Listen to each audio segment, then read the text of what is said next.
Olá pessoal do oitavo ano, nós vamos dar uma passadinha aqui na parte final do capítulo 1, é um complemento do vídeo que nós já realizamos e nos detemos aí em falar no caso do apartheid, né, os fatos que ocorreram no caso na África do Sul, no período da colonização, pós-colonização, quando o poder britânico ele se afastou, no caso, da África do Sul, pós Segunda Guerra Mundial, e ali permaneceu, no caso, os Boeres, que na verdade são os colonizadores holandeses, né, calvinistas, e eles ali estabeleceram, no caso, um sistema de segregação racial. Isso tomou uma proporção de uma forma tamanha, né, em relação, no caso, a esse processo de segregação, né, que recebeu o nome de apartheid, de que foi, no caso, estabelecido leis, né, foram estabelecidas leis. E nós pontuamos ali, o livro veio nos pontuar, três tipos fundamentais de segregações, né, que é a segregação política, geográfica e geopolítica, né. E aprendemos de que, na segregação política, os negros não tinham o direito do voto, como também eram excluídos da participação, no caso, política geral. A segregação geográfica, no caso, foram criadas áreas para brancos e áreas para negros. Os negros não poderiam circular livremente em áreas de brancos. O abuso incorreria em prisão, só para vocês terem uma ideia da situação. E o terceiro aspecto do apartheid foi a segregação geopolítica, que em 1959 o governo da África do Sul criou os bantustões. Esses bantustões são aldeias que eram formadas por áreas específicas para negros, né, empregando meio nada lícito. A elite, no caso holandesa, manipulava líderes tribais e transferia cada vez mais negros para essas áreas determinadas. Isso quer dizer, eles queriam, no caso, gerarem, no caso, uma política de segregação e colocar, no caso, os negros em determinadas áreas, né, de subúrbios e ter, no caso, os grandes centros só para os brancos. Então, é um terceiro aspecto, no caso, que seria, no caso, a segregação geopolítica, ok? Mediante a todo esse processo, no caso de apartheid, nós frisamos, no caso, alguns fatores que foram, no caso, fundamentais para que essa segregação se rompesse. O regime do apartheid foi condenado pela maioria das nações do mundo, porque representava a continuação da opressão colonial a uma nação livre, né? E personalidades como Nelson Mandela, líder do maior partido negro da África do Sul, o Congresso Nacional Africano e o Desmond Tutu, bispo da Igreja Anglicana, Prêmio Nobel da Paz, foram fundamentais para a extinção do apartheid e o fim da opressão à maioria negra em 1993, o que foi possível após um longo trabalho com as lideranças políticas locais que, pressionadas pela indignação de muitos segmentos da sociedade mundial e pelas sanções internacionais impostas pela ONU, resolveram ceder. Foram 4 anos de negociações até serem estabelecidas as eleições que ocorreram em 1994 e a vitória de Nelson Mandela e o fim do apartheid transformaram-se em símbolo de justiça e igualdade para a população africana. Em sua posse, Mandela afirmou: "Hoje é o começo de uma nova era.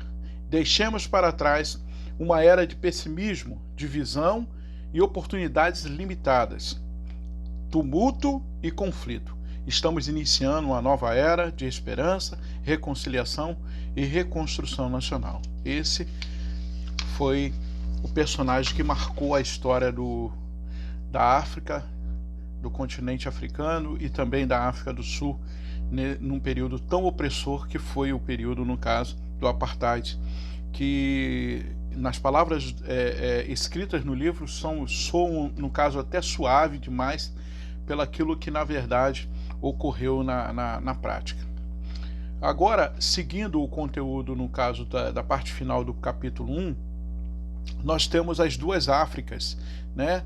E aí nós queremos, no caso, citar que essas duas Áfricas, nesse conceito, no caso de duas porções fundamentais, eu quero citar que a África, o continente africano, ele é dividido em duas porções, uma, no caso, na região mais norte do continente, que nós chamamos de África arábica, né? Por que a África arábica? Porque é uma África islâmica, né? Ela tem toda uma influência, no caso, dos povos árabes, né? Toda uma cultura, toda uma influência, questões religiosas, étnicas, né?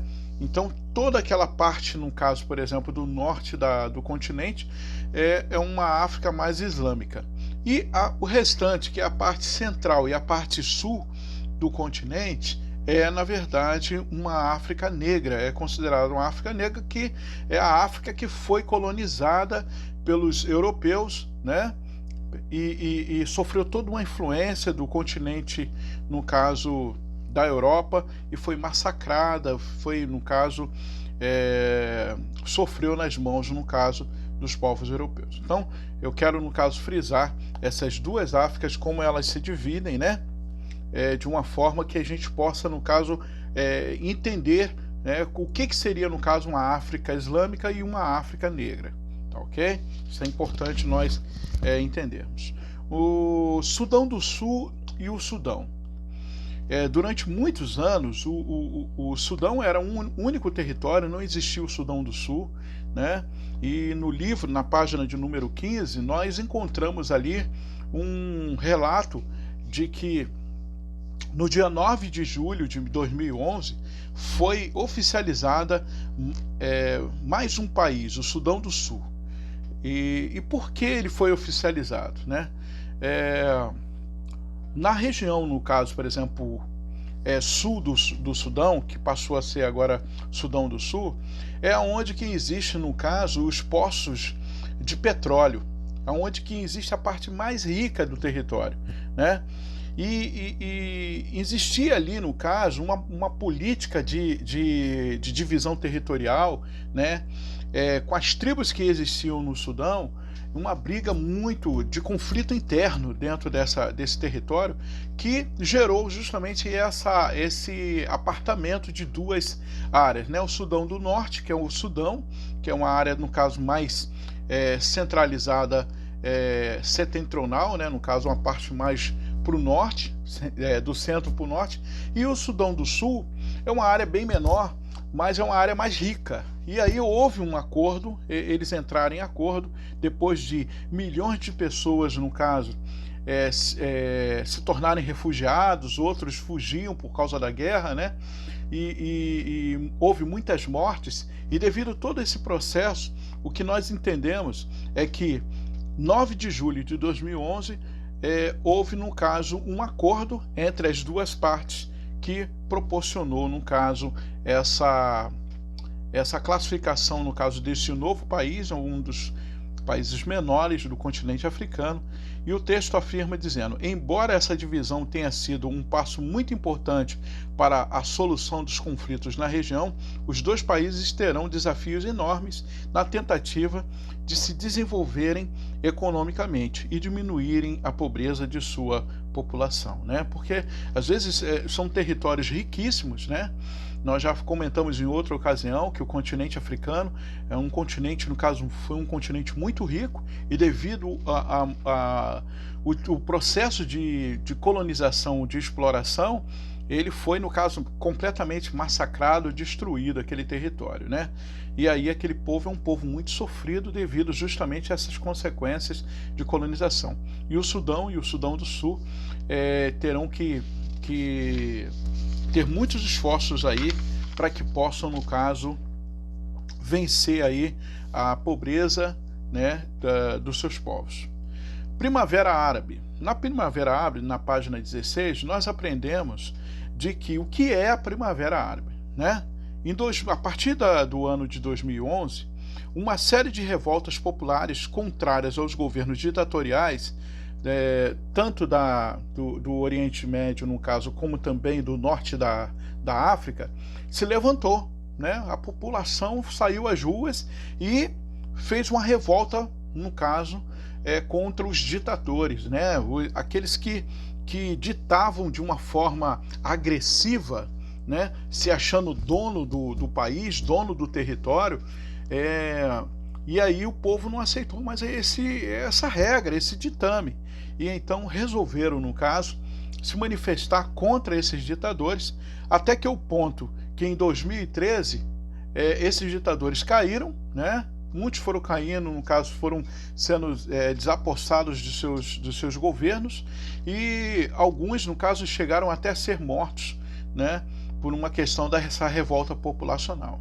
Essa revolta de populares, no caso, nessas duas regiões, na parte, no caso, do Oriente Médio e também no Egito, que já pertence ao continente africano, passou a ser chamada, no caso, Primavera Árabe. Tá, ok? Então, para a gente ter uma ideia do que ocorreu, né?